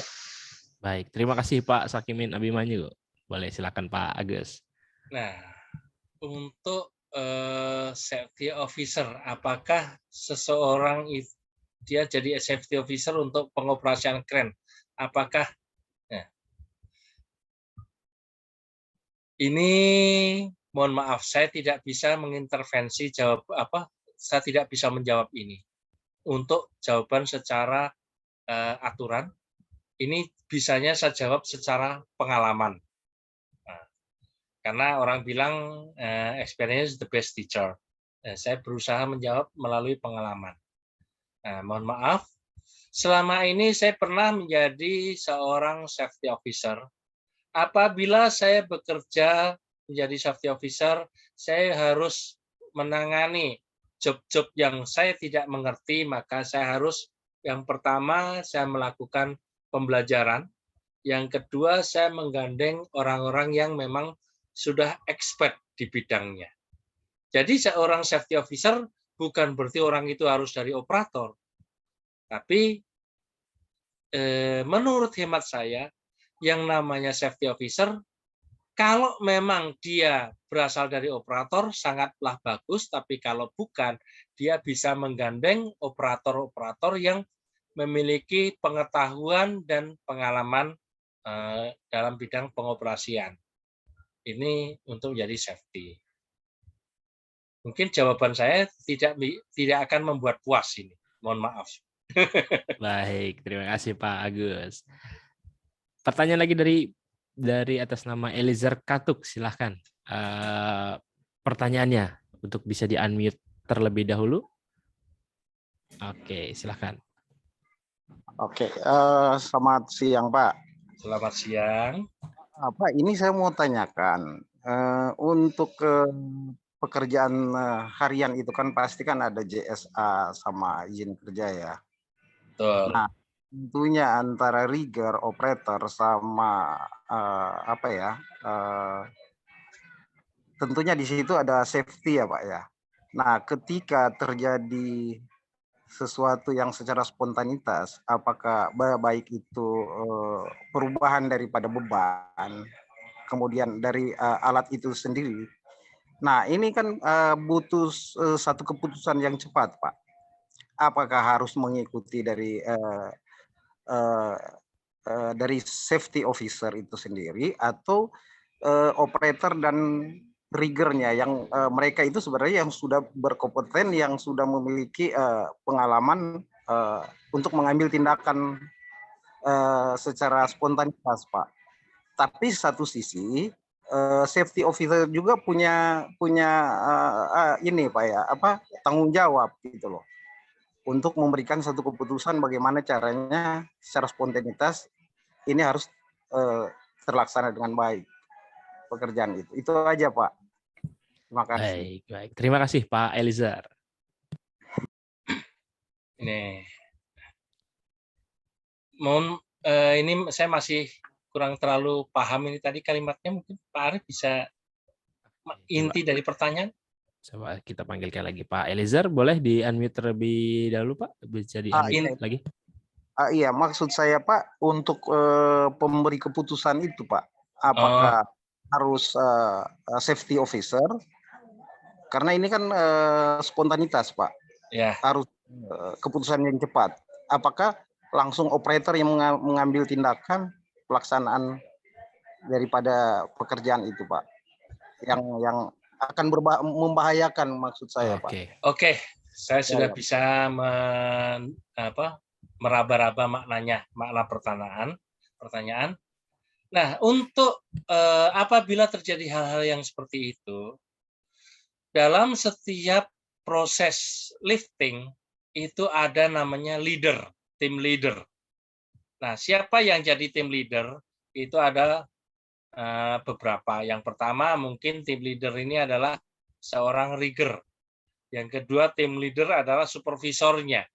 Nah, untuk hal-hal yang memang diperlukan kecepatan, harus ada itu tadi yang namanya komunikasi antara operator, rigger dengan tim leadernya.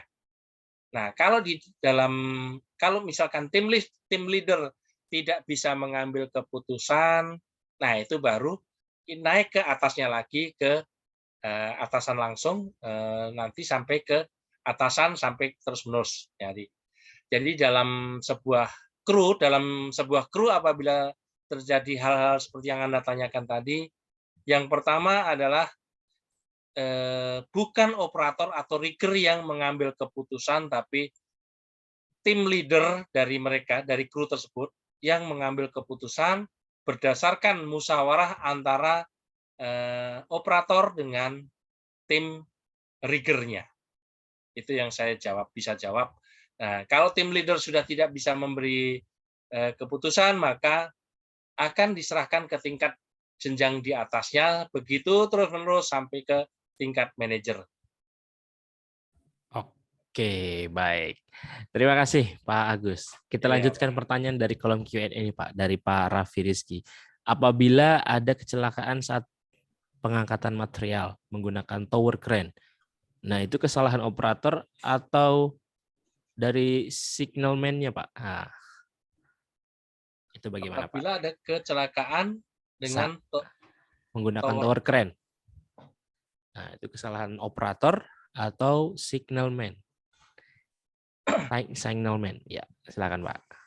Nah, mohon dipahami yang namanya operator itu tanggung jawabnya adalah sebatas unit sampai pengoperasian. Unit sampai pengoperasian. Tapi kalau untuk beban, terus kemudian alat bantu angkat, yang tidak terkait dengan pengoperasian, itu tanggung jawab rigger.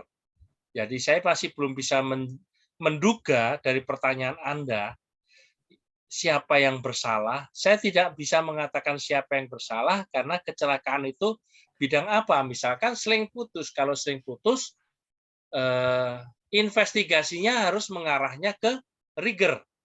Tapi kalau misalkan swingnya terlalu cepat atau gerakan hoistingnya terlalu cepat, itu kesalahan operator. Tapi kalau misalkan faktor angin yang terlalu kencang, kecepatan angin sehingga berarti pihak manajer yang salah, manajerial. Karena masing-masing punya bagian.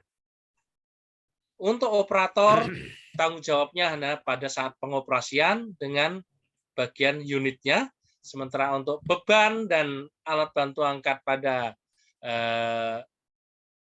rigger, sementara pada saat pada yang lain-lain seperti faktor cuaca itu kita serahkan pada dispatcher ataupun pada manajer, karena beliau yang bertanggung jawab apabila terjadi sesuatu hal yang di luar kendali rigger dan operator.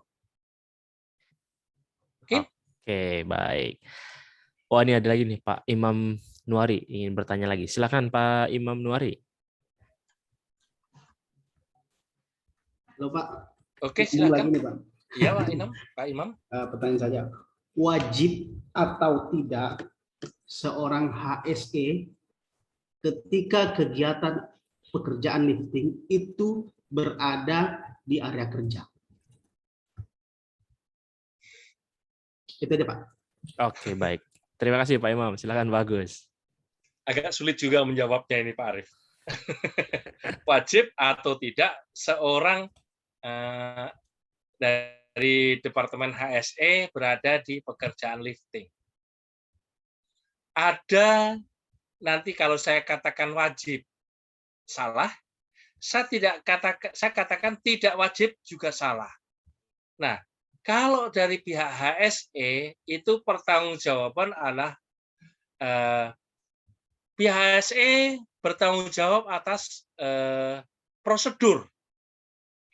Jadi kalau misalkan ada HSE, tujuannya untuk apakah mereka bekerja sesuai prosedur atau tidak.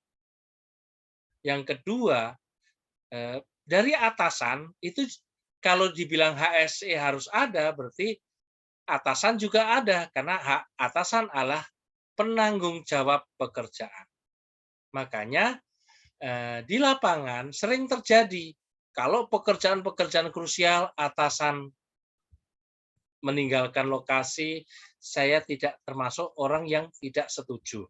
Kalau ada pekerjaan-pekerjaan yang krusial, yang pengangkatan yang non rutin, ya apalagi kritis, HSE tidak ada di tempat, saya juga termasuk orang yang tidak menyukainya.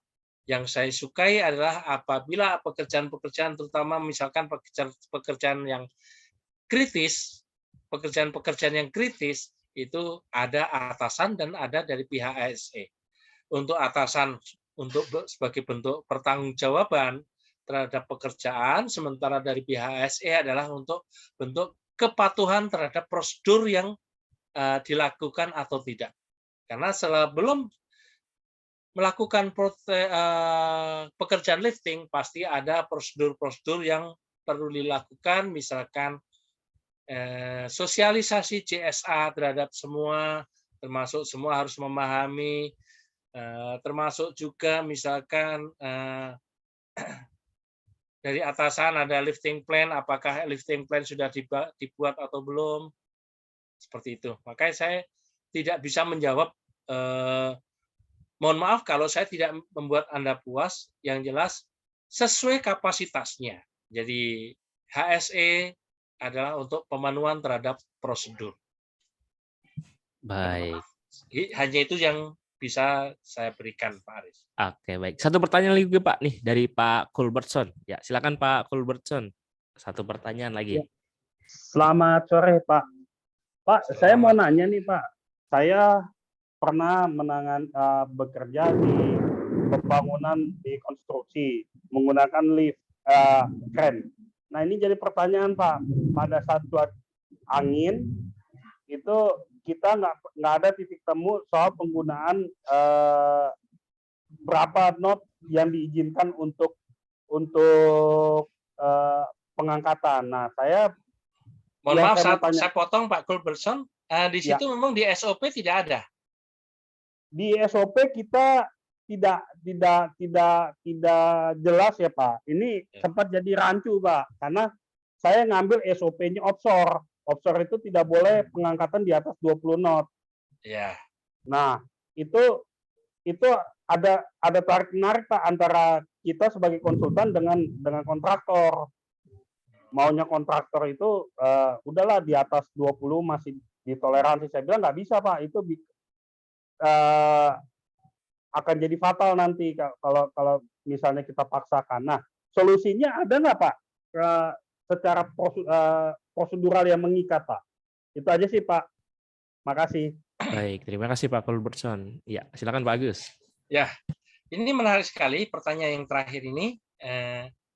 Berapa batas kecepatan angin? Sebenarnya memang batas kecepatan angin ini harus tertuang di dalam SOP sebuah perusahaan untuk pengangkatan maksimal angin sekian. Nah, kalau Anda mengatakan menggunakan dari offshore, sebenarnya tidak ada batasan kecepatan angin offshore ataupun onshore. Yang namanya lifting, onshore dengan offshore itu tidak berbeda. Jadi kalau mencapai 20 knot itu sampai 20 knot itu proses pengangkatan ekstra hati-hati, dan antara 20 sampai 25 knot hanya pengangkatan krusial yang boleh dilakukan, sementara kalau kecepatan angin di atas 25 knot maka proses lifting harus dihentikan.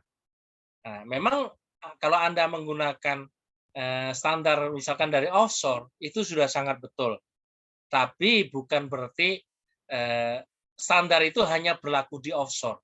Yang Anda katakan standar offshore itu sebenarnya berlaku untuk offshore maupun onshore.